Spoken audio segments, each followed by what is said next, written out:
Hey guys, സുഹറാണ് team MJയുടെ മെൻറ്ററാണ്.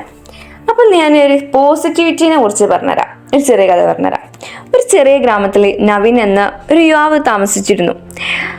എന്നാൽ അവൻ്റെ ജീവിതം എപ്പോഴും പ്രശ്നങ്ങളായിരുന്നു. എല്ലാവരും അവനോട് പറയും, നിന്റെ ജീവിതം ഇങ്ങനെയൊക്കെ തന്നെയാണ്. അങ്ങനെ അതുപോലെ നവീൻ വിചാരിച്ചിരുന്നതും അവൻ്റെ ഫുള്ള് നെഗറ്റീവായി നടക്കും. ലൈഫൊക്കെ തീരെ ഇതില്ല, ഒക്കെ നെഗറ്റീവ് തോട്ടം അവൻ്റെ.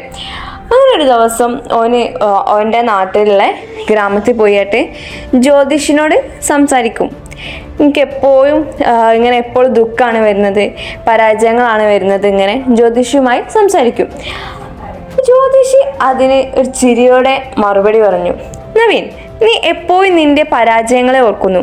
എന്നാൽ നീ ശരിയായി നോക്കേണ്ടത് നിന്റെ വിജയങ്ങളെയാണ്. നിന്റെ ചിന്തകൾ എപ്പോഴും മാറ്റേണ്ടതാണ്. എങ്കിൽ മാത്രമേ നീ നല്ലത് കാണുകയുള്ളൂ. പിന്നെ നവീൻ സ്വയം ചിന്തിക്കാണ്, അത് ശരി തന്നെയാണ്, എൻ്റെ ചിന്തകളെയാണ് ഞാൻ മാറ്റേണ്ടത്. ഞാൻ പോസിറ്റീവായി ചിന്തിച്ചാൽ എനിക്ക് കുറച്ചുകൂടും എൻ്റെ ഓരോ ദുഃഖവും പരാജയങ്ങളും മാറ്റാൻ കഴിയുമെന്ന് സ്വയം ചിന്തിക്കാണ്. അങ്ങനെ അടുത്ത ദിവസം നവീൻ തൻ്റെ ജീവിതത്തിൽ പോസിറ്റീവ് ചിന്തകളുടെ ശക്തി പരീക്ഷിക്കാൻ തുടങ്ങി. കഴിഞ്ഞതുപോലെ ചിന്തിക്കാതെ അവൻ പുതിയ ശ്രമങ്ങളിലൂടെ മുന്നോട്ട് പോവുകയും പുതിയ അവസരങ്ങളെ ഏറ്റുവാങ്ങുകയും ചെയ്തു. അവൻ തൻ്റെ ജീവിതത്തിൽ വലിയ മാറ്റങ്ങൾ കണ്ട് അതിലൂടെ അവൻ്റെ മനസ്സിൻ്റെ മാറ്റം അവനെ വിജയത്തിലേക്ക് എത്തിച്ചേർന്നു.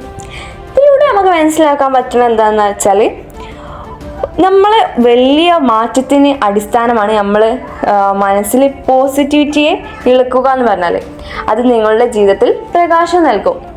That's it. Thank you.